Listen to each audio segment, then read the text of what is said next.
he gave me a book on art forgery. I found myself drawn to these old masters. How did these artists take paint from a palette, arrange it on a canvas? I began to unlock the secrets.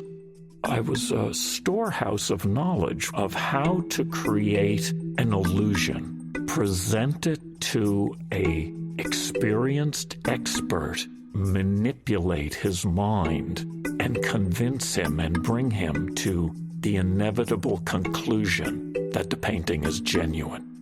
We flooded the market with my paintings, and I couldn't believe what I did. I couldn't believe it.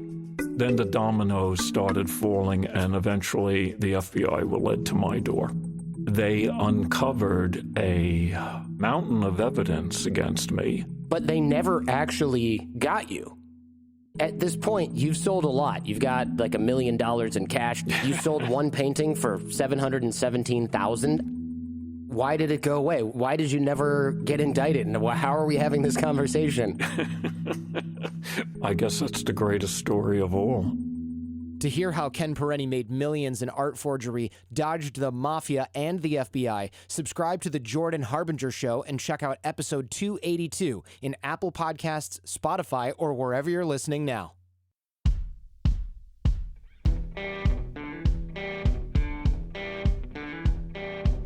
I'm Brett.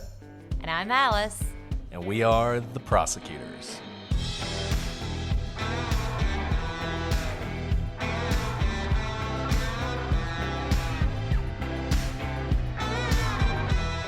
Today on The Prosecutors, we continue our look at D.B. Cooper and the money he took.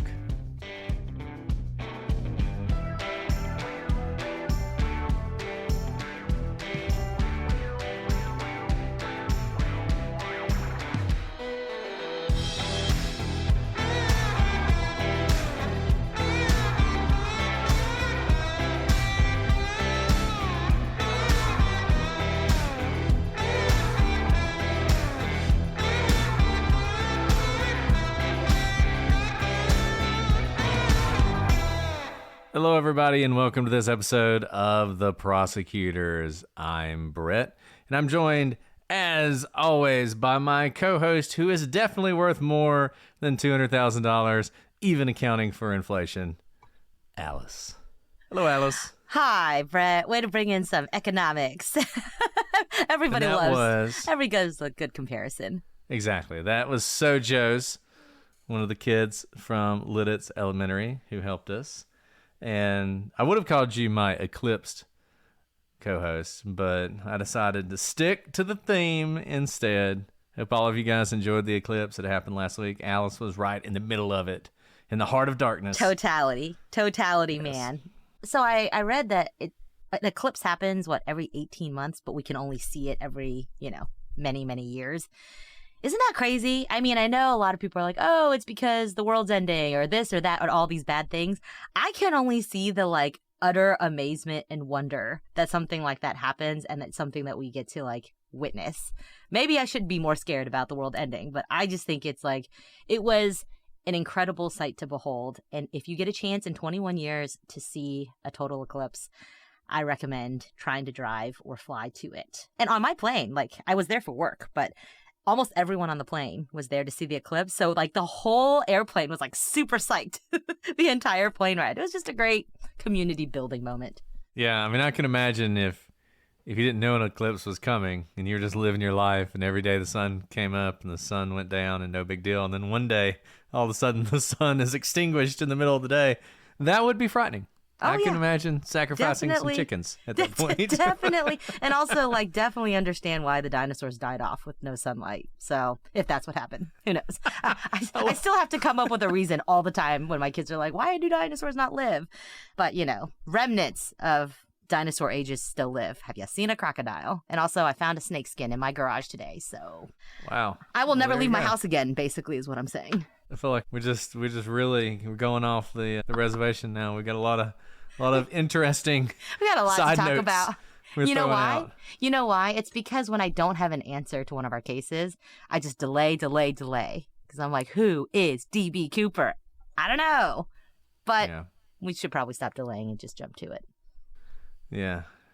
Well, this is for all the, what is it? G's with the 40s and the chicks with beepers. See you guys. Those of you who get that reference, at which Alice is certainly not one.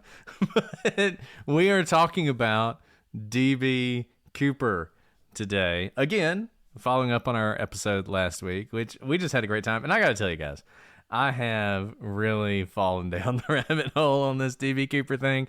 Like, I have been watching all the documentaries. I've been reading all the books.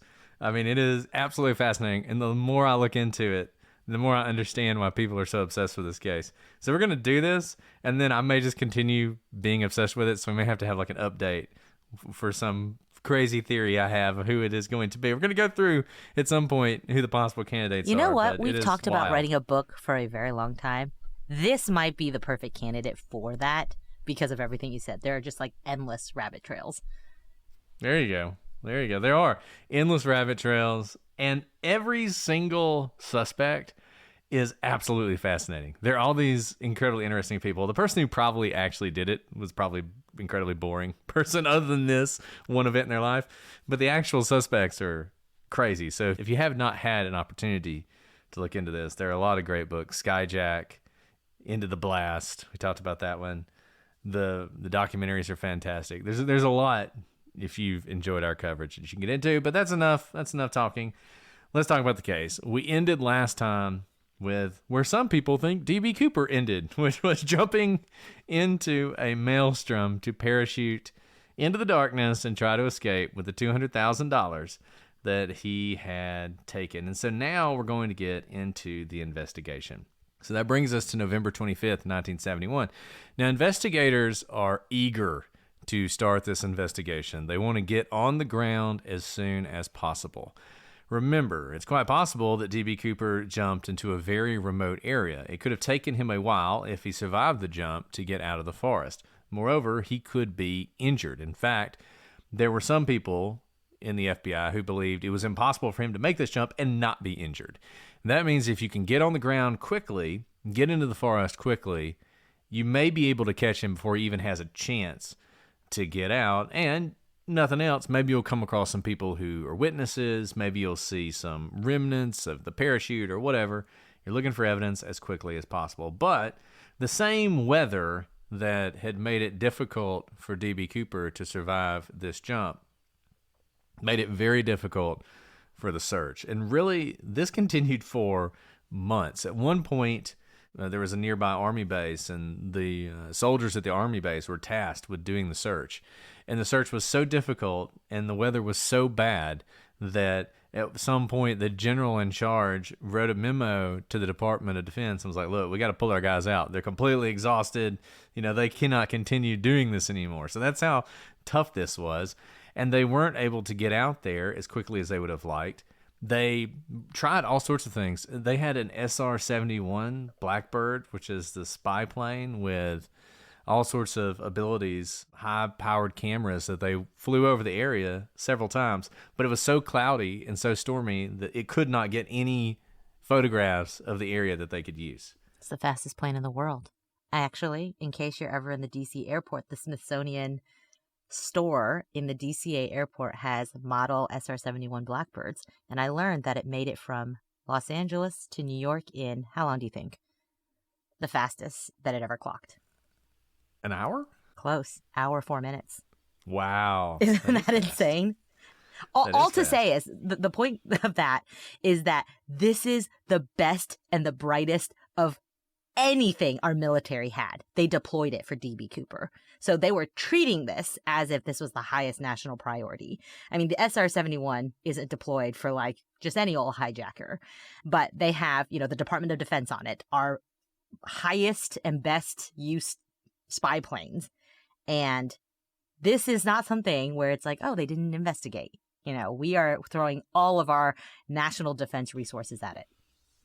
And those of you who are in law enforcement, if you've worked around law enforcement, when you have an incident like this that is unique, daring, dangerous, and expensive, it is very important to find and apprehend the person as quickly as possible, because it's not just the media and interested folks at home who are watching. It's other people who are thinking, that seems like a pretty good way to make money. If that guy can get away with it, maybe I can get away with it too. So they really want to catch this guy. They really want to show this is not something that you should try at home. And so they are deploying as many resources as they can, but they're finding it extremely difficult to find D.B. Cooper. And as we're going to talk about in a second, this difficulty is heightened because they don't know exactly where to look. The problem is it was so stormy and the flight path was not as exact as you might think. It's especially in the 70s. It's not like we're using geospatial technology here.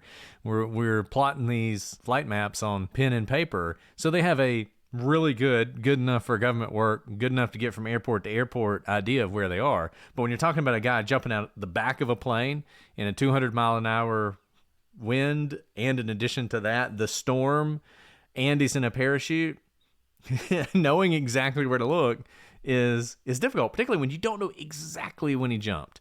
They had sort of a good idea because of the pressure change, but even a matter of minutes, in fact, 1 minute is going to become important later, can have many, many miles, square miles, effect on where he might be and where you should be searching.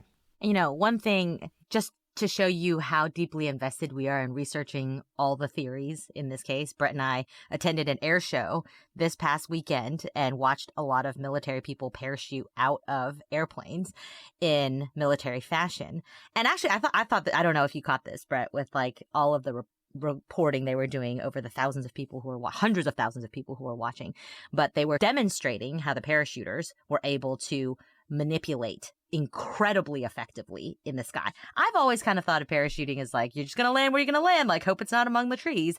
But especially with like their military training, they were able to essentially like land in a square spot exactly where they wanted to be amidst flying planes and other parachuters in the air. So we'll talk about theories later as to who we think D.B. Cooper is. But if he has an idea where people are going to be looking for him, and even if we have an idea exactly where he jumped, if he's very sophisticated of a parachuter, may or may not be the case based on the parachute that he took, he could have incredible manipulative effect on where he ultimately lands that could be outside of any scope if they're treating him as just a regular Joe who jumped out of an airplane. And that's what's fascinating, or one of the many things that's fascinating about this case, is because it's almost, in order to find him, you have to know who he is. Because his ability to do exactly what Alice said, to manipulate that parachute, also has a vast effect on where he might have landed.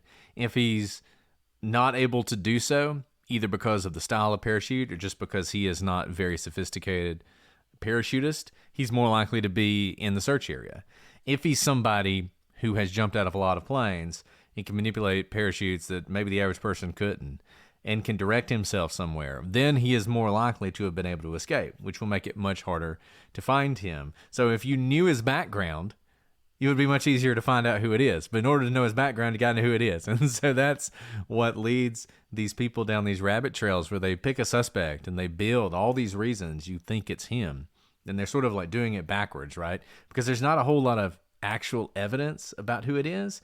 There's just what he did and how he did it and what kind of person could do that. I'm sure the behavioral analysis unit in FBI has a room full of D.B. Cooper files, because that is the kind of thing you're doing here. You're trying to figure out what kind of person would do this and then see if you can narrow it down.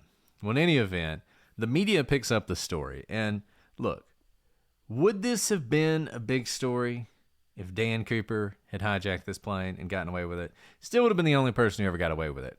But he certainly wasn't the only person to hijack a plane. He wasn't the only person to jump out of a plane with a bunch of money.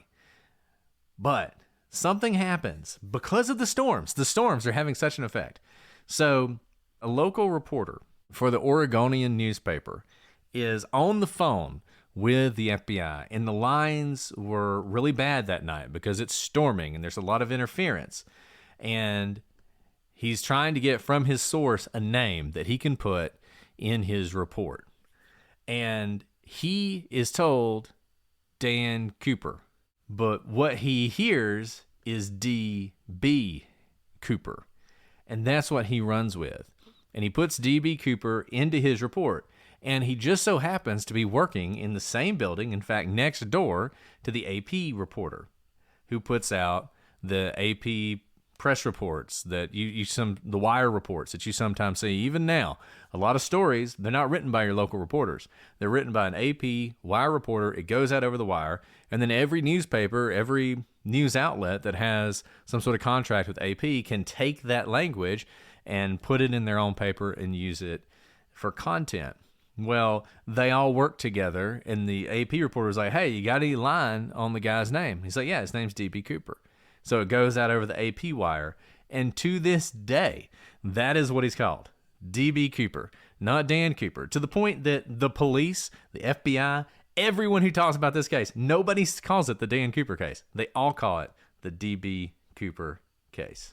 And this just shows you how powerful media and honestly popular culture can be, because part of the reason the police even switched to calling them DB Cooper is when you're doing an investigation, people may not know who you're talking about when you say Dan Cooper, but if you say DB Cooper, the recognition level jumps way up. So this has changed the course of this case. I mean, it doesn't really matter because he's not DB or Dan. Well, and it may have had a couple effects. Number one, his name suddenly became holdback evidence, which you wouldn't normally expect. But the FBI took advantage of this. So they start getting reports. People saying, I know a DB Cooper. People saying, I am DB Cooper. Letters coming in signed by DB Cooper. Well, every time they get something by DB Cooper, they know it's probably somebody just saying what they've read in the newspaper. It's probably a crank or a fake or some sort of joke. And it becomes interesting for the investigation because some of these people we're going to talk about later are deathbed confessions. And if 50 years later, if you tell your family, I am DB Cooper, well, maybe you're just saying what he's called. So that doesn't necessarily rule you out. But if you tell your family on your deathbed, I'm Dan Cooper, all of a sudden, that becomes much more powerful. Because why would you use that name? I mean, now we know that that's his name, but why would you use that name and not DB Cooper? It sort of gives some of those deathbed confessions, and I say some of those because there have been multiple ones, which cuts against my argument, but it gives those a little bit more credibility when people are using the right name and not the famous name. But absolutely, DB Cooper became a name burned into people's mind. He became a folk hero. There are songs about him. Ba with a ba, to bang, diggy diggy, diggy said the boogie, sit up, jump the boogie. Just one example of a song that mentions DB Cooper. And, those of you who've seen Loki, I mean, it is part of Americana now. And I don't think that would have happened if the dude's name had just been Dan. The Prosecutors is sponsored by BetterHelp. Guys, we all carry around different stressors, big and small. Every single person is dealing with something. I don't care who you are. I don't care how well your life is going. There are things that are weighing you down, and oftentimes we keep them bottled up, and it can start to affect us negatively. I know I have been there, and I have felt it. Therapy is a safe space to get things off your chest and to figure out how to work through whatever's weighing you down. And that's where BetterHelp can help you. If you're thinking of starting therapy, give BetterHelp a try. It's entirely online, designed to be convenient, flexible, and suited to your schedule. Just fill out a brief questionnaire to get matched with a licensed therapist and switch therapists anytime for no additional charge. Get it off your chest with BetterHelp. Visit BetterHelp.com/prosecutors today to get 10% off your first month. That's BetterHelp, HELP.com/prosecutors. Okay, so that's November 25th. On November 26th, the FBI is now really into this. They are deploying their agents all over the place. They're collecting evidence.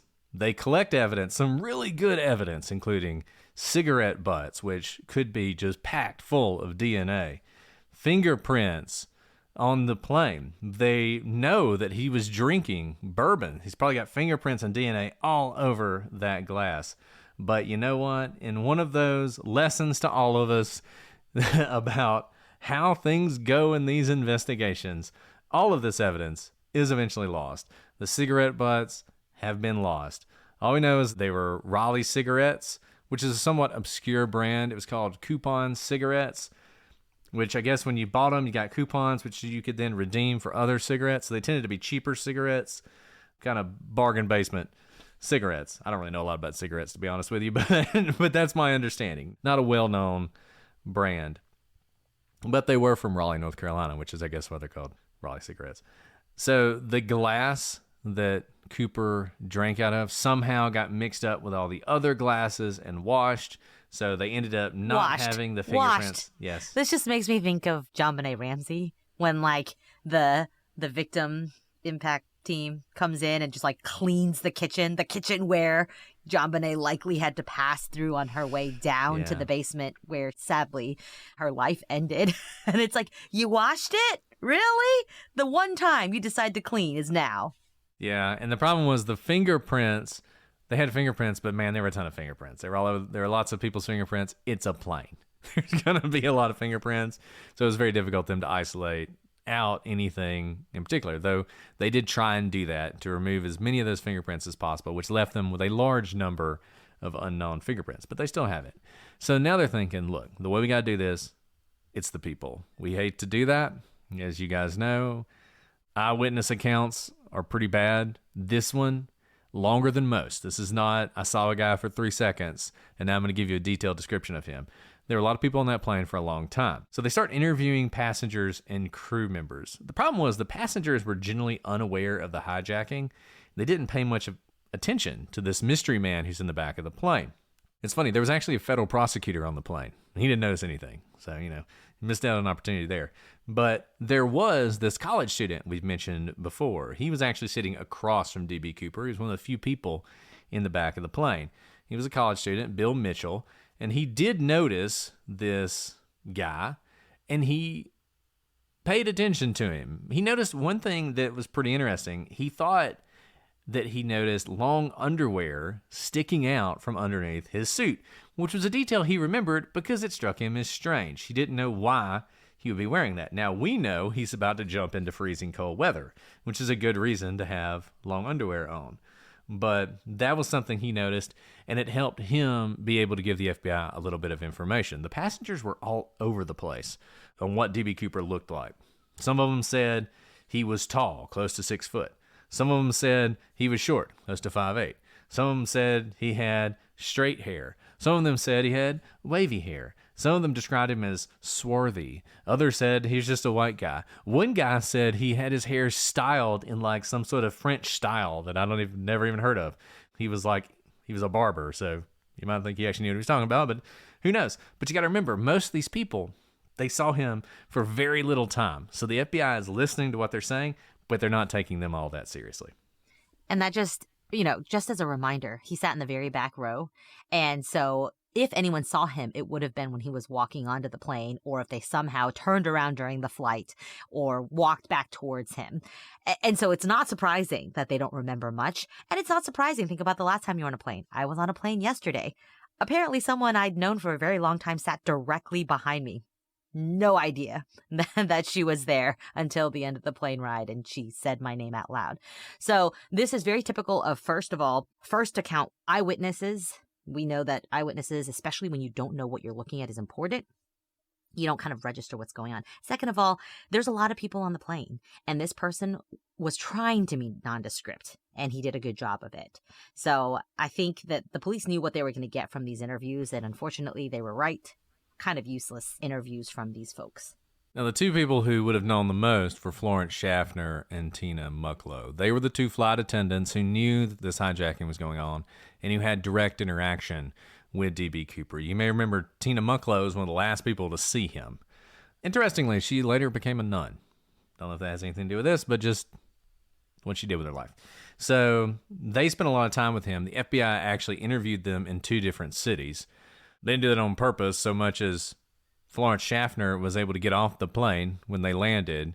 Tina Mucklow stayed on the plane during the hijacking, so they ended up interviewing her in Reno.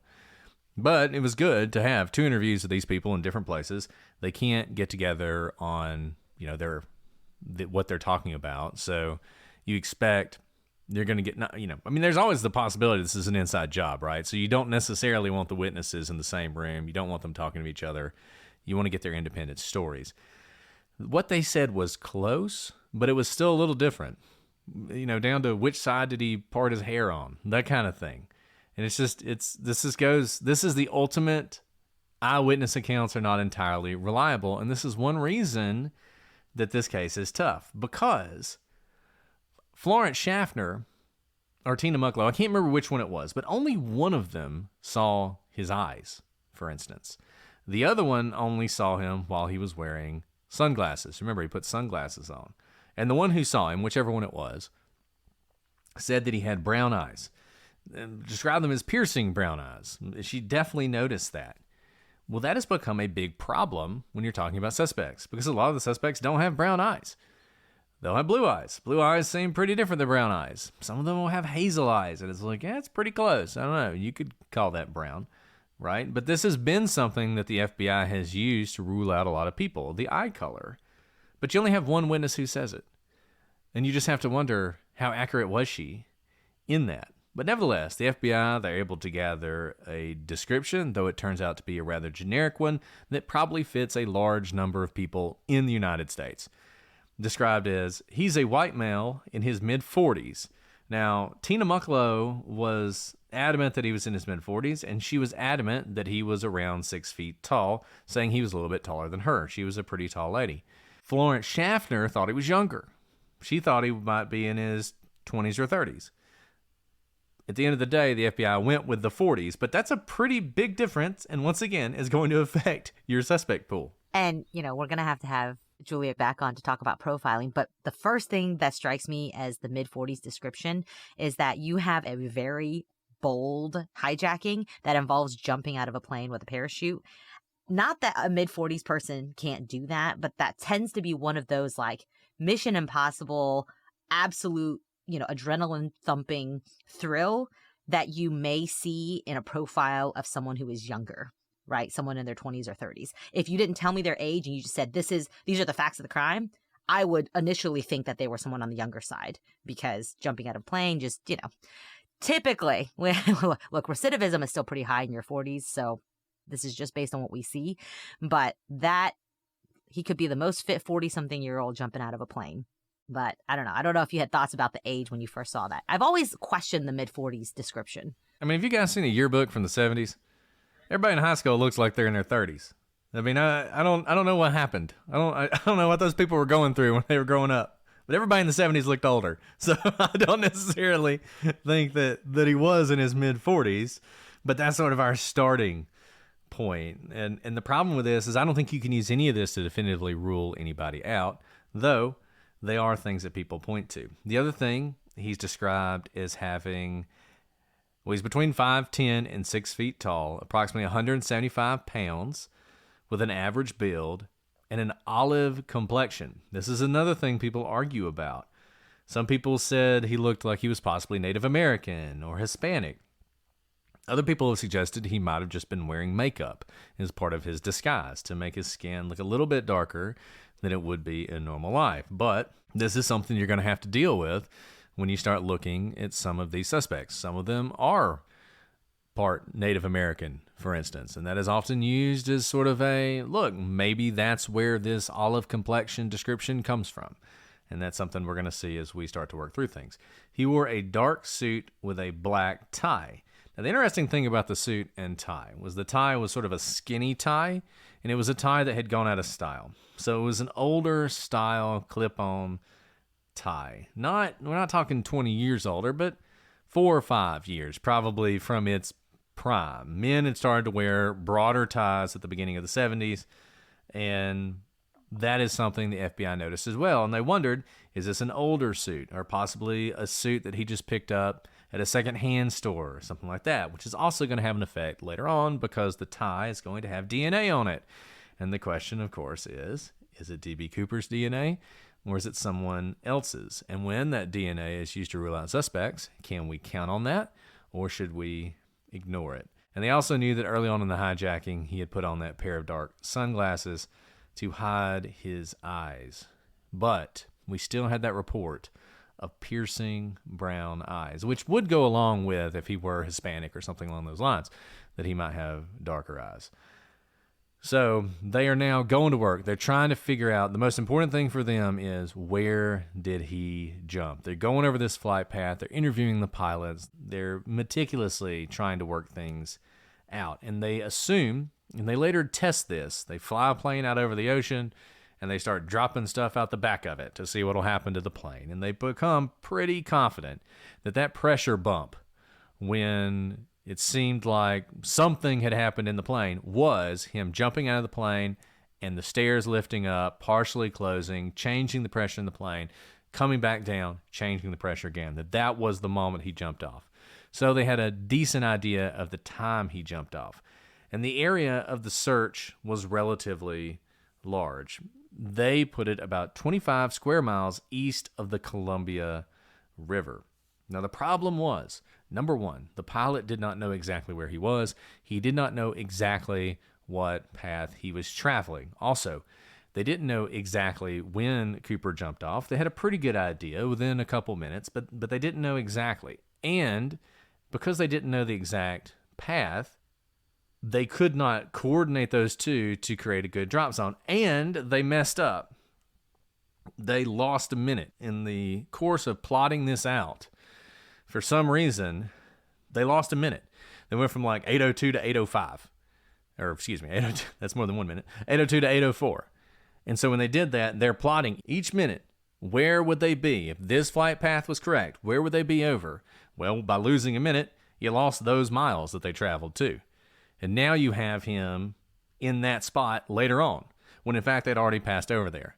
Which means, and this is incredibly important, because the initial place that they plotted out, the place that was so hard to search, that it wore down Army veterans and was impossible to get through because it was so tangled and forested and thick, and the kind of place you would think, if anybody jumped out of a plane and landed in here, they're in big trouble and they're never going to make it.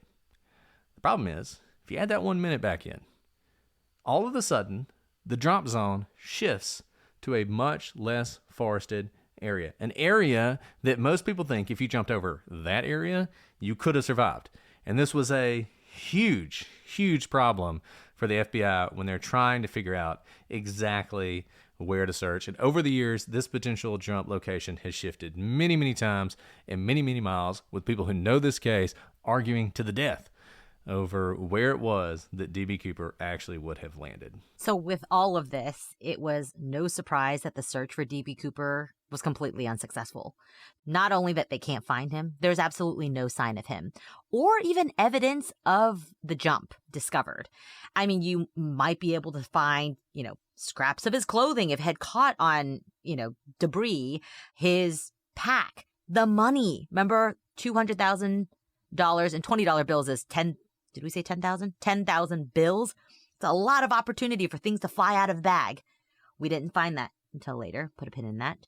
We didn't find the parachute. We didn't find anything that could have led to the fact that he even jumped. And here's the thing.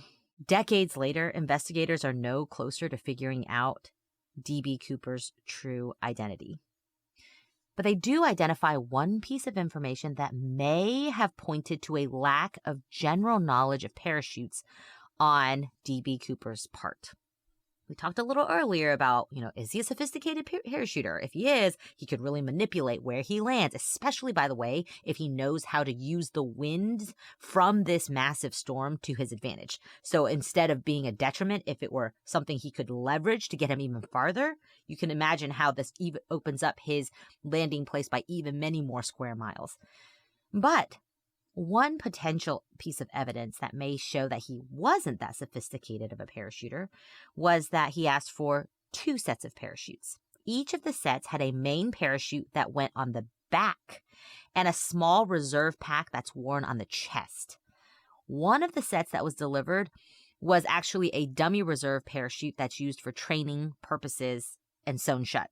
We've talked about this before, where there should be no mistake because no one wants to accidentally give someone the wrong reserve parachute. And so it says like reserve, it's sewn shut, you can't open it. Anyone who knows something, even if you could read probably, would know that this is a parachute that does not have a reserve pack that works. If you're jumping out of a plane, I would think you want to pick the pack that gives you the greatest chance of survival.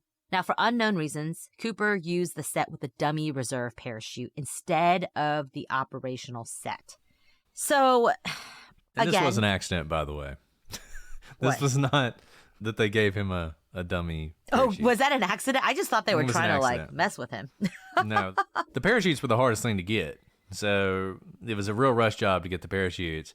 And the guy who worked at the parachute place just ran into the office, grabbed the first 4 chutes he found, and gave them to the FBI. And nobody noticed, including D.B. Cooper, that one of them was a fake chute. So it turned out. Wait, real quick it was then, just how did random. they figure out after the fact? Because it was the one taken, so how did they know it was reserve? Does that make That's a sense? great question. I actually don't know the answer to that. I don't know. I'm here to I ask don't good know questions.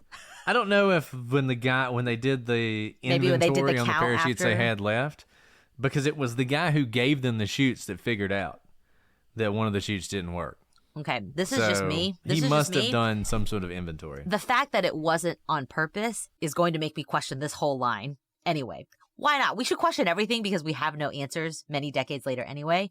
Maybe they had a perfect inventory of what they had and they knew after the fact that it was the reserve parachute. But the fact that it wasn't on purpose, I thought it was a plant, just like level of success lower or whatever, for whatever reason, something like that. But if that was not on purpose, there's human error in terms of how you track your parachutes, and especially if it was so hurried and that was the chute that went out with him and it's never been found. Maybe, I don't know how much stock I'm going to put into knowing for a fact that that was a reserve parachute or that D.B. Cooper messed up by picking it. So I'm going to be that weird person who's going to just call into question that piece of evidence. Yeah, I mean, either way, it was his reserve chutes, so presumably he didn't need it. But they didn't want to give him any fake chutes. I mean, some people have said, well, yeah, they probably did it on purpose. Well, the reason they didn't do it on purpose is because they believed, and in fact, the FAA psychologist, who knew they had one, who did all the research on hijackers, had told the pilots back when they were trying to get him to get out the front of the plane that his plan was he was going to jump out of the plane, he was going to make Tina Mucklow jump out with him, and then he was going to blow up the plane. And so to remove all the evidence. So they didn't want to give. They didn't know it was just going to be one chute Exactly. that was needed. And just to make clear, in case this was confusing to anyone, it didn't really matter that the reserve chute was a dummy chute because he still had an operational main chute on his back. So that one was gone. So if that opened up like it should have, everything would have been fine. It would have just been in the instance where the main chute didn't open and he needed to use his backup chute. He did not have a backup chute if in fact he had the dummy one. So he had an opportunity basically to parachute successfully. He had one that did work. But that makes sense that they did not mean to give one because that could be terrible for the other person who may have had to jump with him, who was an innocent bystander. The other thing that people have thought a lot about are the weather conditions, because this turned into just a horrendous storm that is absolutely not ideal whatsoever for jumping out of a plane in and try to get away. So because of the weather, people have speculated that D.B. Cooper may not have known what he was doing. Now, we talked about when he showed up at the ticket counter to buy his one-way ticket, he asked what type of plane it was. And so you would think if he had in mind the type of plane which involved understanding of the physicality and the physics of the plane, how slow really it could fly and still stay in the air with the stairs down, all these sorts of different metrics, that he would have, of course, factored in a huge thing that affects planes, weather conditions and wind. And so the fact that it was raining and hailing and the wind gusts were extreme and the temperature in the air would have been frigid, people have speculated that maybe he wasn't as sophisticated as we've given him credit for. You see, Cooper would have jumped into a 15-degree, incredibly windy, incredibly rainy storm while carrying 10,000 bills strapped to him with a parachute that is, of course, beholden to wind. I don't know. I could see that going both ways, right? Because it worked in his favor that the storm was so bad. The storm lasted so long that they couldn't do a proper search for him. It made the jump incredibly risky, but the whole endeavor was really risky anyway. And we can barely predict the weather today. It's very possible that it was not supposed to be that bad, or it got worse very quickly. I mean, today, I don't know about you, Brett, but my kids all got out of school early dismissal by noon because they expected tornadoes to hit all over the area. We didn't get a drop of rain until 5 p.m. And then it was rain, but barely any thunder and certainly no tornadoes, but they canceled school for it. And so this is, more than 50 years later. And we haven't speculated that D.B. Cooper is a weatherman. We think maybe he's a parachuter or a military man or an airplane mechanic, but I don't know how much to read into the fact that it ended up being a very rainy day. It could have been that it was part of his plan, or that he, like so many people after him, are unable to predict the weather. Homes.com knows when it comes to home shopping, it's never just about the house or condo. It's about the home. And what makes a home is more than just the house or property. It's the location and neighborhood. If you have kids, it's also schools, nearby parks, and transportation options. That's why Homes.com goes above and beyond to bring home shoppers the in-depth information they need to find the right home. And when I say in-depth, I'm talking deep. Each listing features comprehensive information about the neighborhood, complete with a video guide. They also have details about local schools with test scores, state rankings, and student-to-teacher ratio. They even have an agent directory with the sales history of each agent. So, when it comes to finding a home, not just a house, this is everything you need to know all in one place. Homes.com. We've done your homework. Look, we've been going through this, and as we've talked about it, we've talked about evidence and what are clues that we have. I think the first thing we always have to guard against is our assumption, and we talk about this in a lot of different cases, that all criminals are geniuses and everything they do is intentional. We get that from movies, right? In movies, criminals make no mistakes. It's impossible to solve their crimes, and it's only because of the plucky resources of the hero detective that were able to unravel their incredibly complicated, incredibly sophisticated plan, right? I mean, that's the movies. In real life, that's not how it goes at all. In real life, Murphy's Law is never more in effect than it is when you're committing a crime, and things happen that you don't anticipate. So, you can look at this case and think that every single thing D.B. Cooper did was intentional. When he's standing on those stairs, the stairs have been down for 15 minutes before he jumps. He's peering through the sky, the topography, which he knows like the back of his hand, waiting for the perfect moment to leap from the plane so he'll land exactly where he wants to be.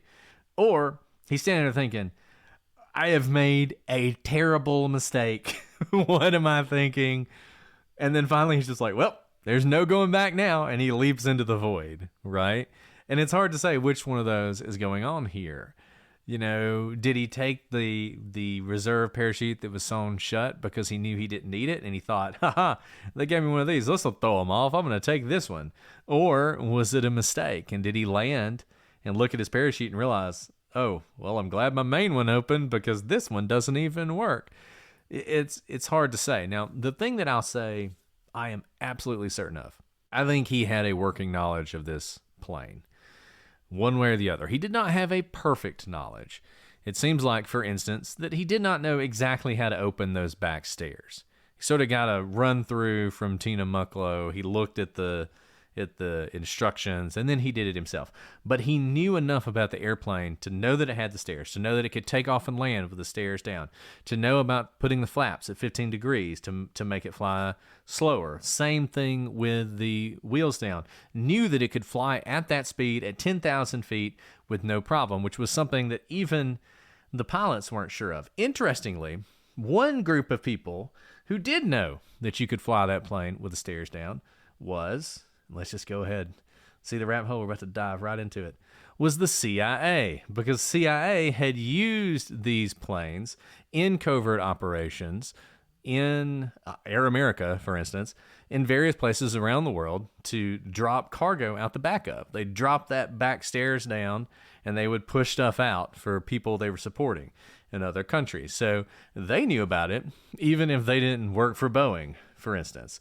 And of course, that has led a lot of people down that pathway, that this person was a CIA operator, someone who had been involved in this, the kind of person who would be bold enough to do something like jump out the back of a plane after calmly doing everything he did with $200,000 strapped to him. It's hard to say. Basically, we can talk through like any piece of evidence could go from like he's a superhero to he's an idiot. Yes, yeah, exactly. Now look, and maybe this is my bias, but I don't think you plan this crime the way he planned it unless you were comfortable jumping out of planes. Like, I just don't think I would not pick that. As someone who's never jumped out of a plane, if I was trying to come up with a way to get money, hijacking a plane and jumping out the back of it would not be the plan I would come up with. Because there were other hijackings, as we know, many hundreds of hijackings where it did not involve jumping out of a plane, where they got away with hijacking, right? It was lots of demands. It was bomb threats. They land the plane and they end up somewhere else. So it's not like this was the only way to hijack a plane either, in terms of all the examples he had around him. Yeah, Mallory in the chat thinks her grandfather was D.B. Cooper. So I maybe know, we'll I have saw to, that. Look, all I'm saying is go look for some journals, some written word. Yeah. Okay. Do you like to pay for things in 20s? That's right. Maybe go look at your $20 trust fund and see what the serial numbers are. So over the course of the next 2 months, ground and air searches continue over hundreds of square miles. But as we know, there is no sign of D.B. Cooper at all. And as you can tell from these episodes and the facts of this case, D.B. Cooper has become a folk hero to many Americans nationwide. The case maintained publicity for months and years, really decades to come, and tips and confessions have poured in by the thousands, including, as we've talked about, false confessions of who D.B. Cooper is. There were even several elaborate hoaxes claiming to know who the real D.B. Cooper was, but nothing has ever proved fruitful. Over the first 5 years of the investigation, the FBI considered over 800 suspects. That's a lot of people. In other words, there was very little narrowing as to who they thought this was. But they put their best and their brightest on it. They poured resources into it. They had like the best planes and the military in on trying to figure this case out. And it remains unsolved to this day. We're going to get through the timeline here before we end today. I know that I just love this case. Look, even as we talk, and I know this case, I'm like, that was the first time I thought about the reserve pack. You know, Yeah. like there is so much here. And this is worth talking about because if this hadn't been a case that was 50 years unsolved, then just go with the timeline. But clearly we've missed something along the way. Right. And that's the thing. And people spend their lives on this case. So December 8th, 1971, the U.S. Attorney General John Mitchell made an announcement that they were going to release the serial numbers of the, remember, 10,000 $20 bills that made up Cooper's ransom.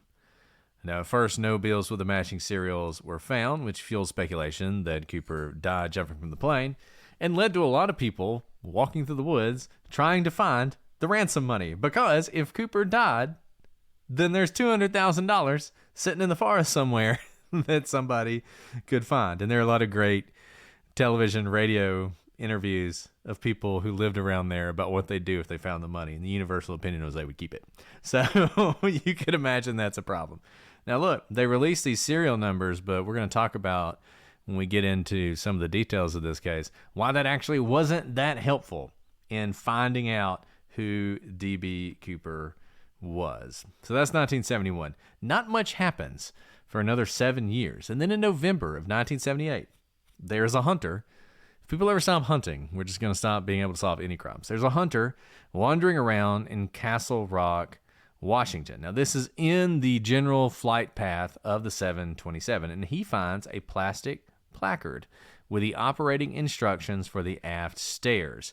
And this placard was linked to Cooper's plane. So this was probably the placard that he read to lower those stairs. And I'll just say, if that's for sale anywhere, I want to go in on the auction. That's a piece of memorabilia that I would like to own, is the placard. So, but I don't know if it is. It's probably in some FBI vault somewhere. But they find Maybe it's with the that. cigarette butts in the glass. Yeah, there you go. There If you you go. I'll buy bought the it, cigarette maybe butts, too. there's a better chance of it being preserved. Then, in February 1980, the main FBI agent who had worked this case, the guy who went up in the helicopter at the very first day to try and follow the plane, but didn't get there in time. He's been working this case for 9 years.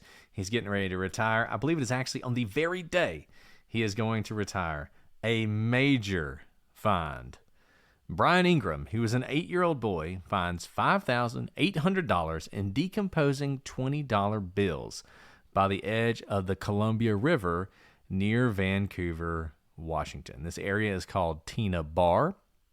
But while this is exciting, it also is the first indication that the FBI is probably completely wrong about where D.B. Cooper landed, unless, which we'll get into, this money was planted. This is 45 miles southwest from the search location where the FBI believed D.B. Cooper had landed, and it was, in fact, in the opposite direction the wind was blowing that day. So does not seem like, if they had the original search area correct, that is the area he would jump. Now, interestingly, if this was the area he landed, other than the river, this would have been a much better place to jump because there were many more places to land. Now, you may be thinking, well, obviously, if the money was found in the river, then he must have landed in the river. It is much more complicated than that. We're going to spend some time on this money, what the fact that it still existed means, whether or not it was in the river that whole time. The money, in some ways, is almost a greater mystery than what happened to D.B. Cooper, because it's sort of inexplicable that this money was found where it was, in the condition it was, 9 years after D.B. Cooper jumped out of a plane. Okay, I know we're not going to spend time on it right now, but we are going to nerd out about this money later. As we should, because this is the only thing that we have found that even shows that D.B. Cooper was a real person, right? Like, this is not made up in lore. This is not some movie that now has just like worked its way into the American psyche. This is like tangible evidence that gravity worked even on this superhero of a man that we have now come to revere as folklore. And by the way, just in case, you're thinking, well, if they've got the serial numbers, if he spent the money, they would find it. Just a little story about this. These people find this money. They are like, this is D.B. Cooper's money. So they go to the FBI. The guy who's getting ready to retire, he's like eating his cake or whatever, putting on his gold watch. They come in and they say, hey, we found some D.B. Cooper money. And he's like, yeah, sure you have. And he's like, well, it's got to be from like 1957 and from this mint. And he looks at one of the bills, and it's from... And this is, I'm making this up, the 1957 thing. He's like, well, it is from 1957, and it was minted in San Francisco or wherever. So he's like, okay, fine. So he leaves them in a room. They're probably eating some of his retirement cake. He goes back, and he gets out the massive book, the ledger, with 10,000 serial numbers. Before the days of Control F, find. Yes. And he sits there, and for the next, 45 minutes, goes through every single serial number trying to find this $20 bill. And of course, it's always like this, right? It's on the last page.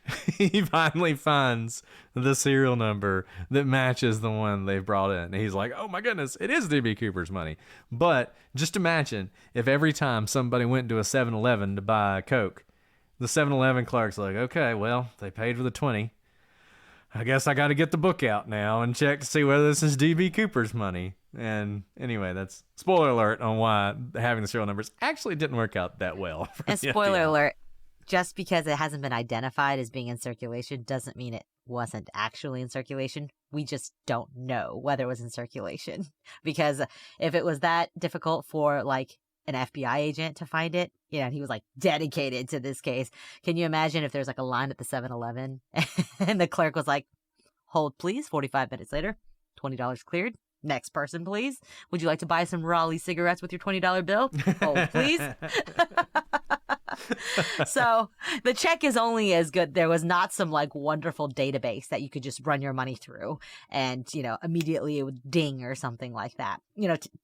Today, what they do is they put ink, just so you don't go rob a bank. They put ink blots or whatever it's called, exploding ink things in the bag of money so that the second you touch it, you don't have to check the serial numbers because there will be this dye all over the bills, which is like, man, we should have done that from the beginning, you know? That's way more easy to identify because any 7-Eleven clerk, for example, could look down and be like, huh, that's interesting. Think about like if you go to a clothing store like Old Navy or The Gap and there's that like tag that's on the clothes. And if you try to pull it off, it, I think, tears a hole into your clothes or something like that. That's essentially what they do for money that you steal these days.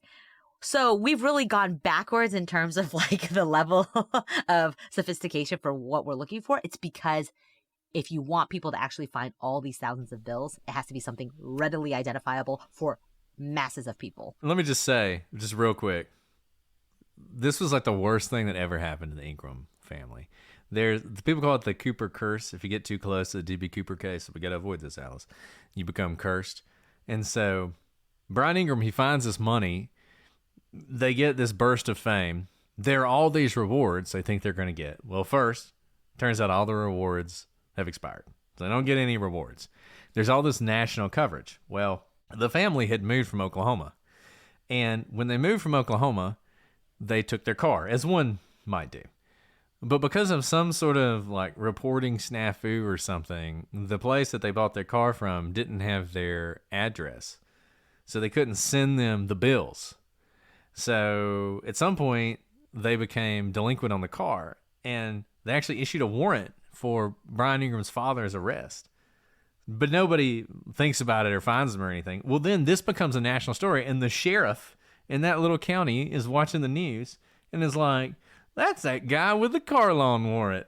And they actually, and I can't imagine, I mean, this is how law enforcement has changed because I can't imagine anybody doing this. They go out to where they live and arrest the guy in like Washington or wherever he is for this car loan, this delinquent car loan. And then there's a national press story that's like, son gets father arrested, which you can only imagine how it made this 8-year-old feel when his dad gets arrested because of this. It caused like there was a lot of problems in the family because, you know, people wanted money. They thought they had gotten a bunch of money, so they wanted money. So it was a really just disaster for them. Brian Ingram eventually, though, became like a big D.B. Cooper scholar and researcher. So he's at peace with it, but nevertheless, just a wild story about how fame can affect you. Totally. That's really sad. It's kind of like all the lottery stories you hear. When anyone wins anything from the lottery, even if it's a small amount, seems like their life is ruined. Okay, we're almost the end of the timeline. Almost. July. Okay, so that was February of 1980 when Brian Ingram finds the decomposing money. You must think, now we're going. 9 years later, but now the investigation is going. We have evidence. We're going to search around that area. We're going to find the rest of the money, or we're going to find the parachute, or we're going to find D.B. Cooper or signs of him. Right? Wrong. Nothing happens for decades. So much nothing happens, in fact, that on July 12th, 2016, the FBI officially declares that they will no longer be actively investigating the Norjack case. And their official statement is this, which I'm going to read to you verbatim. Following one of the longest and most exhaustive investigations in our history, on July 8th, 2016, the FBI redirected resources allocated to the D.B. Cooper case in order to focus on other investigative priorities. During the course of the 45-year Norjack investigation, the FBI exhaustively reviewed all credible leads, coordinated between multiple field offices to conduct searches, collected all available evidence, and interviewed all identified witnesses. Over the years, the FBI has applied numerous new and innovative investigative techniques, as well as examined countless items at the FBI laboratory. Evidence obtained during the course of the investigation will now be preserved for historical purposes at FBI headquarters in Washington, D.C. The mystery surrounding the hijacking of a Northwest Orient Airlines flight in November 1971 by a still unknown individual resulted in significant international attention and a decades-long manhunt. Although the FBI appreciated the immense number of tips provided by members of the public, none to date have resulted in a definitive identification of the hijacker. The tips have conveyed plausible theories, descriptive information about individuals potentially matching the hijacker, and anecdotes to include accounts of sudden, unexplained wealth. In order to solve a case, the FBI must prove culpability beyond a reasonable doubt, and unfortunately, none of the well-meaning tips or applications of new investigative technology have yielded the necessary proof. This episode is brought to you by Progressive Insurance. Let's face it, sometimes multitasking can be overwhelming. Like when your favorite podcast is playing and the person next to you is talking, and your car fan is blasting, all while you're trying to find the perfect parking spot. But then again, sometimes multitasking is easy, like quoting with Progressive Insurance. They do the hard work of comparing rates so you can find a great rate that works for you, even if it's not with them. Give their nifty comparison tool a try, and you might just find getting the rate and coverage you deserve is easy. All you need to do is visit Progressive's website to get a quote with all the coverages you want, like comprehensive and collision coverage or personal injury protection. Then you'll see Progressive's direct rate, and their tool will provide options from other companies all lined up and ready to compare, so it's simple to choose the rate and coverages you like. Press play on comparing auto rates. Quote at Progressive.com to join the over 28 million drivers who trust Progressive. Progressive Casualty Insurance Company and Affiliates. Comparison rates not available in all states or situations. Prices vary based on how you buy.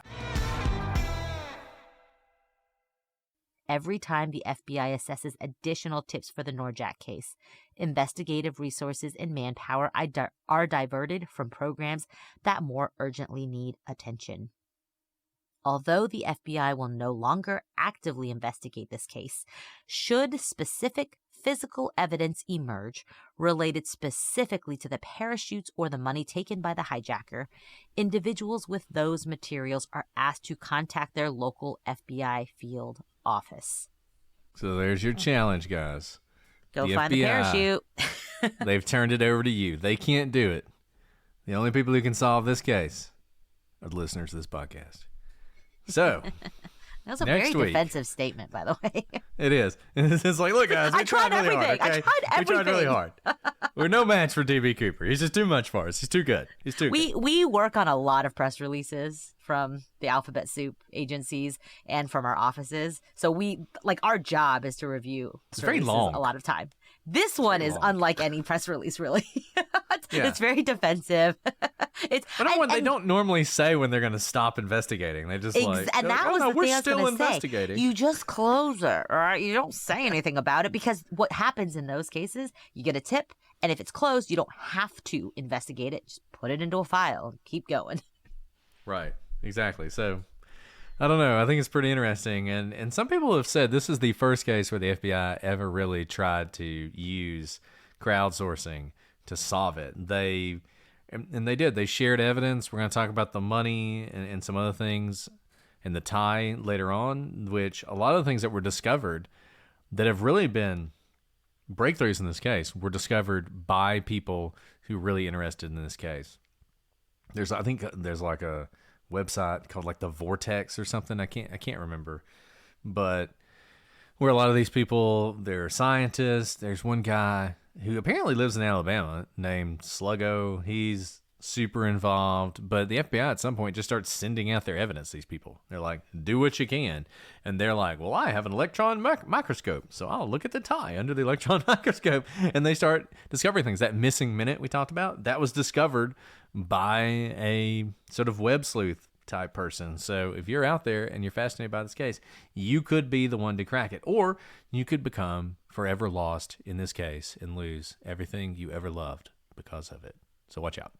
That is my warning to you. But next week, we're going to go through some of the things we've hinted at. We're going to talk about in more detail, some of the interesting aspects of this case, some of the facts that maybe are a little different. And then we're going to get into suspects.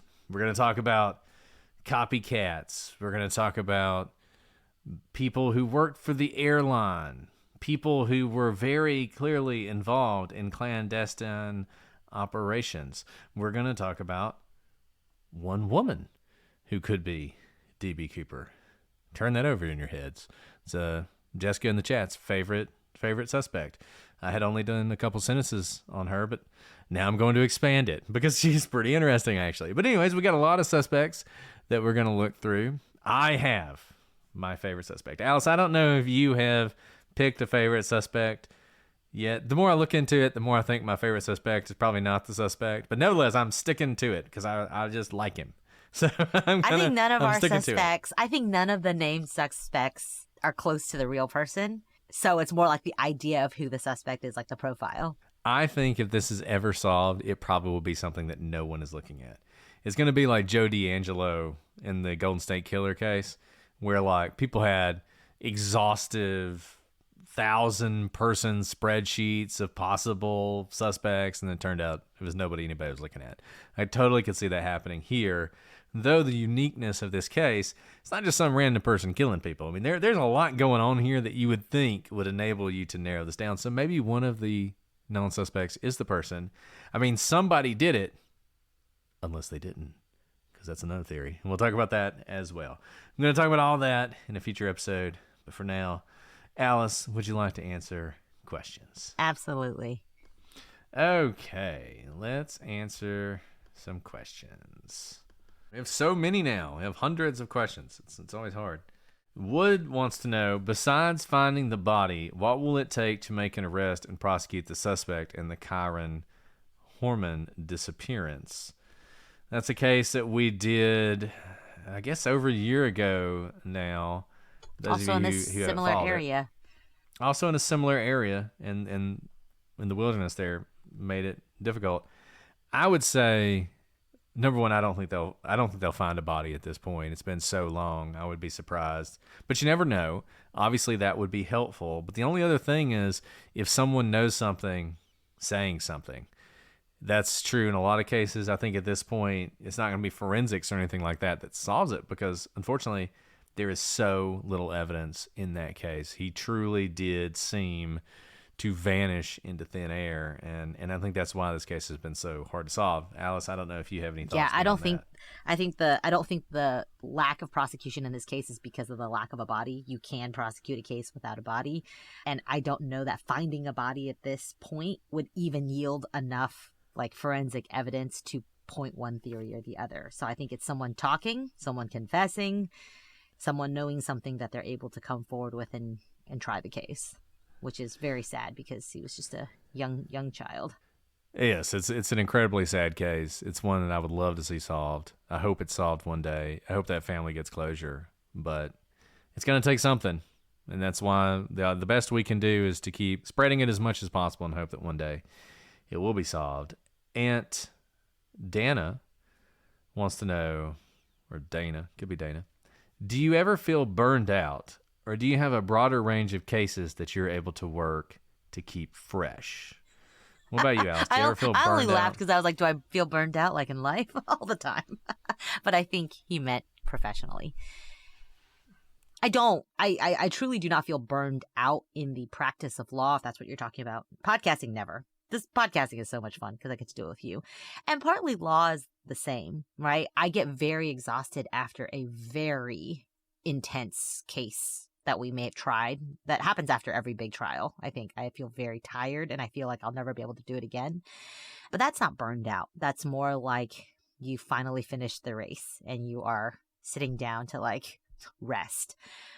And I think that's why I'm drawn to the practice of law is every new case, even if it's the same subject matter, is going to be different based on the specific facts of that case. So you kind of have to relearn everything, and you get to learn new areas of the law and of life all the time. I learn about like swaths of the world that I otherwise wouldn't know anything about because of the cases I have. For some, that's like a nightmare because you never get comfortable in your own skin as a lawyer, essentially. Everything is kind of always shifting sands. But to me, that's really exciting because I don't sit at a desk and like press a widget button all day. And my job never will be that, which is why it's so exciting. And a lot of people have asked, like, why are you guys crazy people? Why do you still work like highly intense day jobs as lawyers and, you know, raise families and podcasts? And part of it is I kind of love lawyering because of the excitement and ability for me to learn areas of the world that I otherwise wouldn't know about. Like, I probably will never be a farmer, but I've been able to learn because of a case so much about an area of farming, whether it be soybeans or meat or processing. And you like get to dive in and interview witnesses and know everything about that area and then apply it to the law, which is the special part. That was a really law nerd answer. That was. No, I mean, I think we're both very fortunate in that our careers have allowed us to be very flexible. I mean, there are a lot of people out there. I mean, lawyers have a high rate of alcoholism, depression, and stuff like that, drug use. And a lot of legal jobs are incredibly draining and can be the kind of things that burn you out. Alice and I think, have been very fortunate in the jobs we've gotten to do. Even when they've been hard and draining, they are always exciting and different. So I think we're very lucky, and that's not everyone's experience in the law. For the podcast, I never get tired of doing the podcast. And I can't imagine being burned out of that. I get tired of some of the stuff around it. I'll be honest with you. I am more and more frustrated with some of the stuff that surrounds podcasting and interacting with people. But that's that's my fault because I'm very involved in social media. It is not your fault, Brett. It is not your fault. We're having a little therapy session right here. Yeah, it's not. But it's just that can be draining. But that's just, you just have to take a step back from that, because the actual doing the podcast, like, this is a lot of fun. Interacting with the people who are here now from our patron is great. So some of the cases are tough. Some of the cases weigh on you. If you really care about this stuff and you do it, the cases, they can really start to affect you, because you learn a lot about the worst things that ever happened to people, some of which are children, and you get to know the families. It is hard to overstate. If you have not been involved in a crime or suffered from a crime or worked in criminal justice, you really cannot understand the impact that a crime has on people. We had a case in my office. I don't want to say too much about it because part of it's still ongoing, but it was a murder case. We don't have many murder cases. Very rare that we have a murder case. We did have a murder case. And as you guys know, I do the appeals, and there will be an appeal in this case. I knew there'd be an appeal in this case, so I was working on it with the folks who were trying it, and I was there for the verdict. And I walked into the courtroom, and the family was they were in one of the benches. They were all on their knees and they were praying, because this was the moment. As stressful as this is for lawyers when you know the jury's coming back, just imagine if one of your loved ones had been murdered and you truly believe the person who has been accused of this did it, and now 12 people are going to walk in that room and tell you whether you're ever going to get justice. And that had an effect on me, seeing that, and the person was convicted and seeing their reaction. But that stuff can weigh on you. So you just have to keep everything in perspective. And the podcast, really is just fun. We have fun doing it. But this is weighty stuff. D.B. Cooper, not so much. That's one reason I enjoy doing D.B. Cooper so much. Not so much weighty stuff, but a lot of stuff is, and I think it's really important. I'm rambling now, but it's really important for all of us who are true crime consumers, true crime creators, to always remember that we are doing this for entertainment, and don't lie to yourself and say you're not. But there are very real people who have suffered some horrible things that we're talking about, and you have to keep that at the front of your mind. And what Brett just said right now about being affected by our daily life job, I think helps us in the podcast world. That's partly why I'm kind of unwilling to give up, the foot we have in each world, because when you live your life entirely behind a computer, behind a microphone, it's pretty easy to forget that these are real people's lives. And I'm not just talking about the victims. I'm also talking about the suspects we're talking about, the investigators we're talking about, who we say lost cigarette butts and lost, X, Y, and Z. Those may have been the worst days of those people's lives. But when you hide behind a microphone, you hide behind a screen name or a Twitter or X handle, all of a sudden you become 11 feet tall and you think your words can spout off as you wish. And when you see real people in court on a daily basis with real tears and real impacts of their lives based on what is happening in the legal system, based on investigations and cases that you prosecute, it brings you down to reality real fast. And that it absolutely informs the way we do this podcast, and it informs the way I live my life every single day. You know, it's certainly made me a more compassionate person because I'm like, whew, there's a lot of darkness in this world.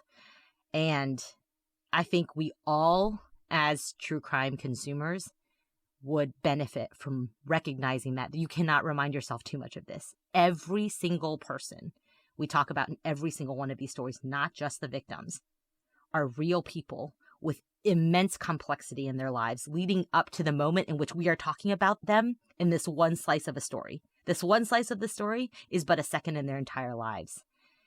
And having a responsibility to discuss it with maturity and compassion is the very least that we can do as podcasters, and also all of you as consumers of these podcasts when you talk about it as well, which is why I really love this community, because I do think the gravity is imparted on the conversations that we see about the cases we discuss by this group, by these people who listen. But so really that's just patting you all on the back, but a reminder, be kind in how you talk about these cases, be kind in how you speak in everyday life. We see obviously kind of the most extremes of humanity through the podcast, but also through our jobs. But everything you encounter on a daily basis, we're just on that spectrum. Just because we see one side of the spectrum doesn't mean we're not all on the same spectrum. Sometimes that person at the grocery store is like one step away from completely breaking down, and you cutting them off at the checkout line could make the difference. So, long way of saying not burned out, but exhausted often. Yeah. So we'll end on one last question. This is from Grace Rules, and it's a fairly straightforward question. Could you give a shout out to Grammy, aka Robin? Hi, Grammy, aka Robin. Grace loves you very much. We love you too. I'm going to assume you're listening if we're giving a shout out to you. Thank you so much for supporting us. I love that. I love that someone used their question to do that. That is very sweet. Me too. So awesome. That was great. Okay, so we're going to be back next week with more on DB Cooper. We want to hear your thoughts. We want to hear your theories. Shoot us an email, prosecutorspod@gmail.com, @prosecutorspod. Prosecutorspod? Yeah. For all your social media, I only say this every episode. For all your social media, including TikTok, Twitter, whatever we call it now, Facebook, join the gallery. Gallery's fantastic. We're close to 10,000 members. If you're not a member, you should be a member.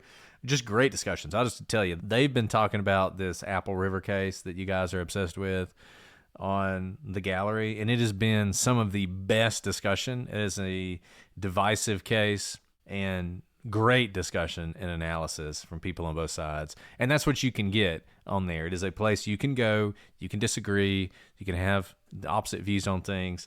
It's fantastic. So I'm love that place. No, we didn't start it. We can't take any credit for it. The moderators are fantastic. They do so much work to keep it that way. So join it, enjoy it, take advantage of it. It's really great. Also, for those of you who don't know, we do have a store. People like to buy merchandise. We just put some new merchandise up. I'll post a link. If you're listening to this, it'll be in the show notes. I'll post a link so you can check out some of our latest stuff, as well as the stuff we have.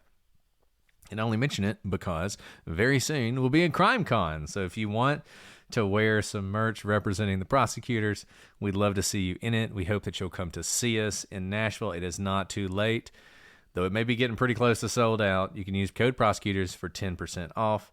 We are really excited to see you there. And last, but certainly not least, thank you to everyone who has joined Patreon, where you can listen to these episodes early and ad-free, or if you so desire, join us live for the recordings, as some 60 people are currently with us talking about everything except DB Cooper, as is often the case.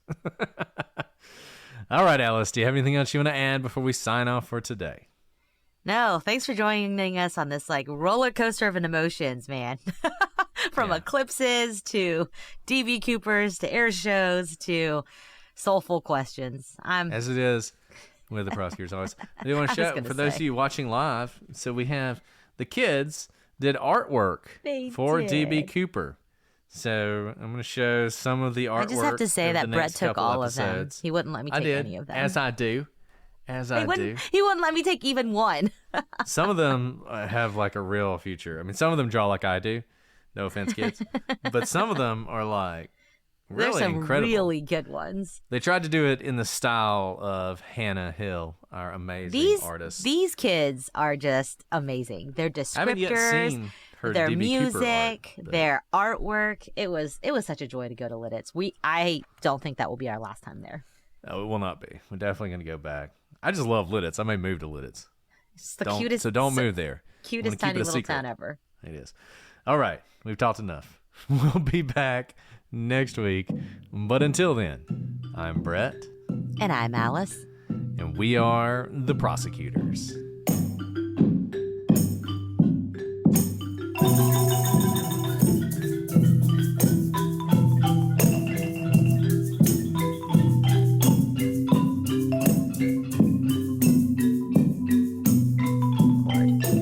Just check my levels Okay. real quick. Okay.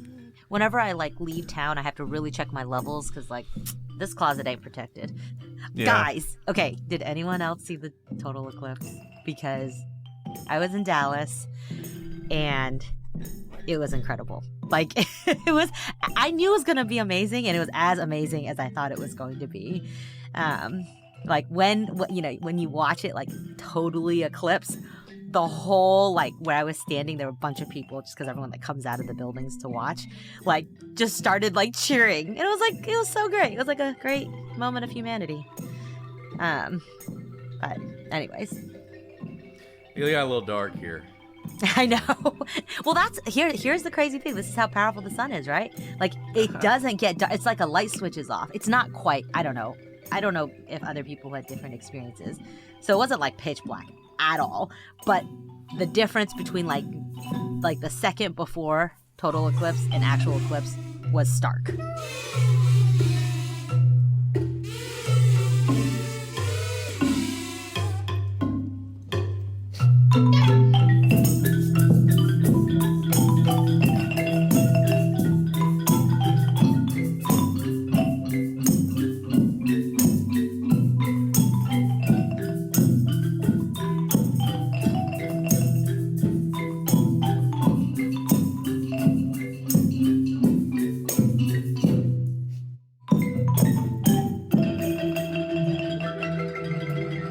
Pluto TV has over 300 channels and thousands of TV shows and movies for whatever mood you're in. Just open the app and something good will already be playing because it's curated by people who love TV as much as you do. So if you're in the mood for comedy, there's 18 channels that'll make you laugh. Looking for drama? We got so much of it, you'll cry tears of joy. Reality shows, game shows, sports, Star Trek, and even more Star Trek. No matter what mood you're in, there's something on Pluto TV. Just download the app and start streaming. Pluto TV. Stream now, pay never.